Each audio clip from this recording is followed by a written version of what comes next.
Brilliance Audio presents Disavow by Karina Halle, performed by Sean Grindel and Alex Dale. Gabrielle. "You have no reason to be afraid of me," he says.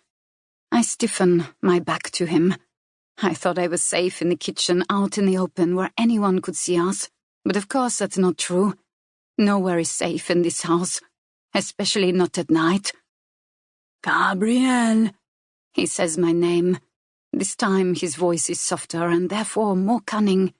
He's used that voice on me so many times in the last few years. Once upon a time, when I was young and I was off limits, I was given only a simple smile.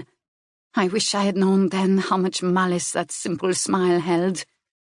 I don't want to turn around, but I have to. I don't want to be caught off guard like I have been before. I twist my body to look at him over my shoulder. "Can I help you, sir?" "I would like a bottle of Bordeaux vintage 1986 in my room. I would like you to sit and have a drink with me." I know this routine. I've tried to say no before, but it never works. It only makes him angrier. It only makes the suffering worse. "I'm not sure that your wife would like that," I say, even though I know once the words are out of my mouth they were a mistake. There is silence behind me, a stiff kind of silence, like how a forest must go quiet before a volcano explodes, igniting every tree in flames. I turn around fully to see him paused in the doorway.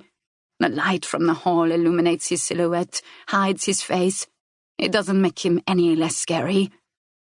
"You know better than to mention her," he says, his voice dripping with venom.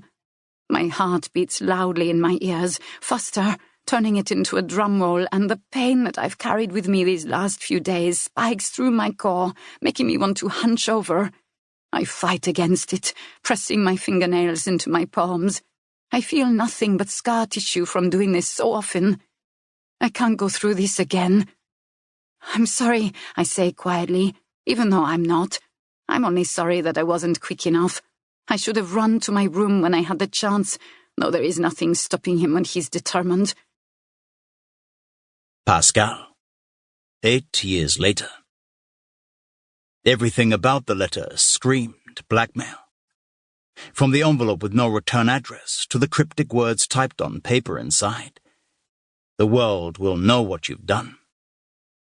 I have to chuckle at it, even though there's a glimmer of fear in my heart.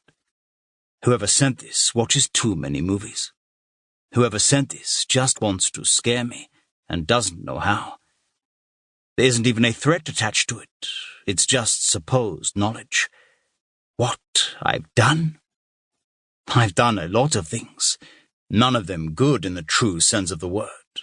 At least, none of them good for anyone but me. But despite the theatrics of the letter, I know I should take it seriously.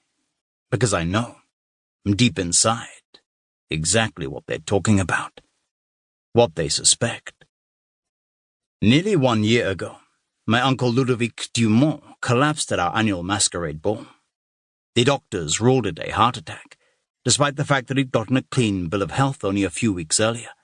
Some people, such as my cousin Séraphine, and eventually my own brother Blaise, put the blame on my father. They accused him of murdering Ludovic in cold blood in order to take over the company. They were taken care of. Blaise and Séraphine dropped the accusations in exchange for a new life in Dubai. If they didn't, well, they knew they would pay with their lives. It's never been a secret that my father is ruthless, and has probably committed more crimes than I can even start to imagine.